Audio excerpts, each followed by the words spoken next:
Since July 2024, the wheel has fallen off our economy. Tax revenues and growth have fallen, and as a result of choices that Labour has made.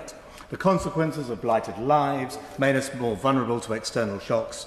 Living standards have stopped improving whilst we're less secure at home.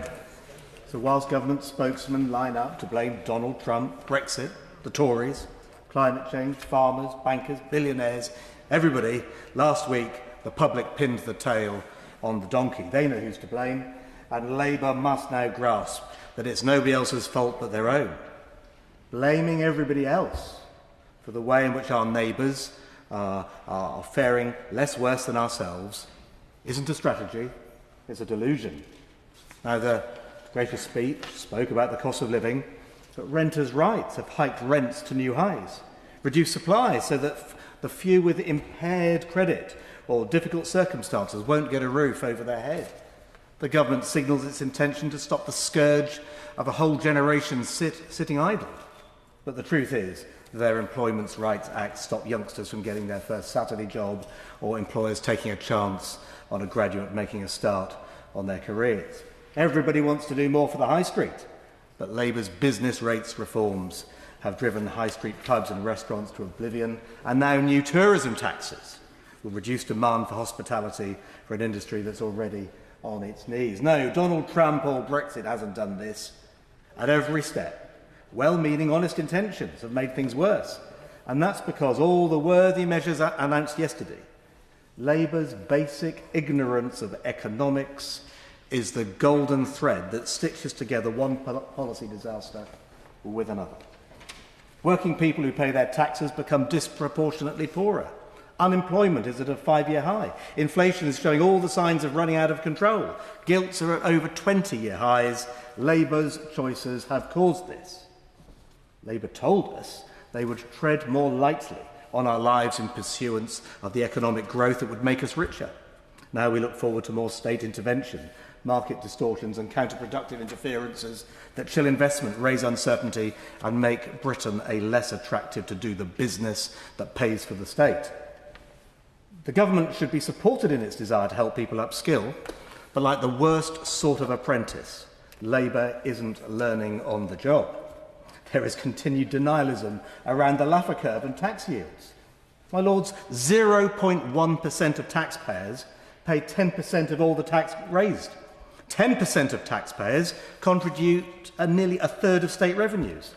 It would be rational to attempt more of them to set up here so that working people bear less of the taxation burden. Instead, they're chased away. It's just crazy.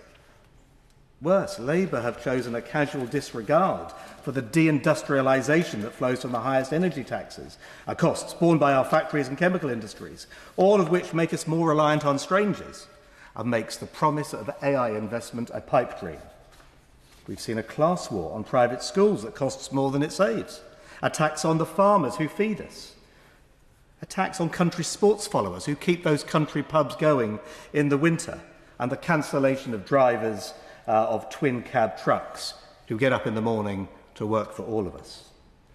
They haven't got the message on the cost of living with new taxes, fertiliser taxes, that will increase the prices of bread, beer and biscuits and the weekly shop, unleashing an inflation disaster. Just at the moment, the EU is stepping back from these fertiliser taxes. Because in all these simplistic ideas have been introduced without concerns for the second-order consequences, either for the economic reality or fiscal responsibility. Everything in the gracious speech is grounded in ignorance how business and trade generates wealth for ourselves. And now we get to the hub of the matter. Because honestly held views do not trump economic realities. Wishful thinking is admirable. It's not a crime. But it's no substitute for proper economic understanding. Because the trouble is that the Labour benches don't know the difference between the profit and loss and the balance sheet, between income and capital, between assets and revenue. To them it's just money and we'll have that. This financial ignorance, especially in the other place, and the economic illiteracy of their front bench is tragic. Quite simply, they just don't understand the economics. They may not like it, but believing in the bond market that channels the kindness of strangers to our shores and enables us to pay for our pensions, defence and education Denial of that simple truth is ignorance. I only wish His Majesty had announced a measure that would enforce mandatory economic lessons for the front benches, but I live in hope.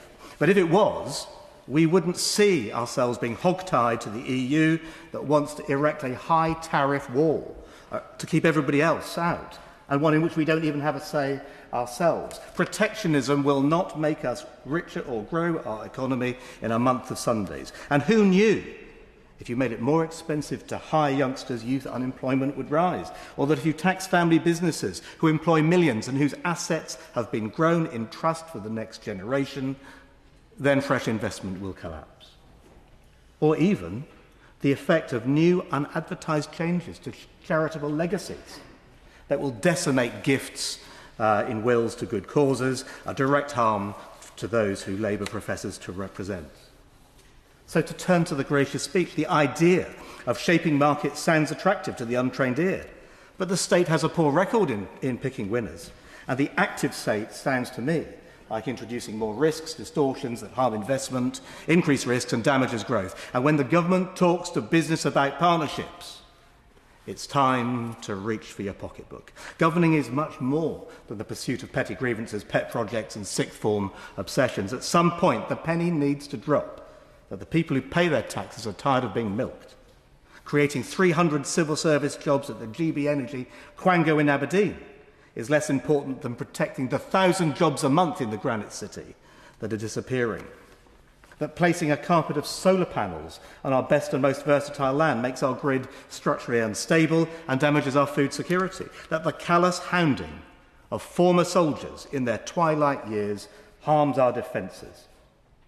And all the breakfast clubs in the world aren't going to repair the problems that Labour has created for itself. The gracious speech was an opportunity to weave an economic golden thread through a government in a hurry, to provide the right incentives for those who just want to work hard and improve their lot whilst rolling out the red carpet from those around the world who will co-invest in our future and contribute their taxes along the way. And in so doing, provide the fiscal headroom to pay for some of the initiatives in that speech, to reduce humanitarian need, to build social housing, to revisit Hillsborough, fight extremism and impose ID cards, their choices.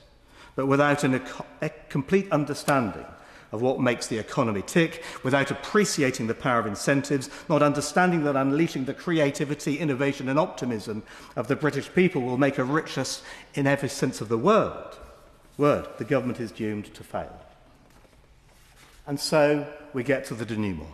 Because with the resignation of the Health Secretary and media reports of the Cabinet marching on Downing Street, I asked the Minister whether the Labour Party would be better off spending the next 6 months going on mandatory economics training rather than fighting each other in a way that makes our nation poorer, whilst making the gracious speech and this debate irrelevant.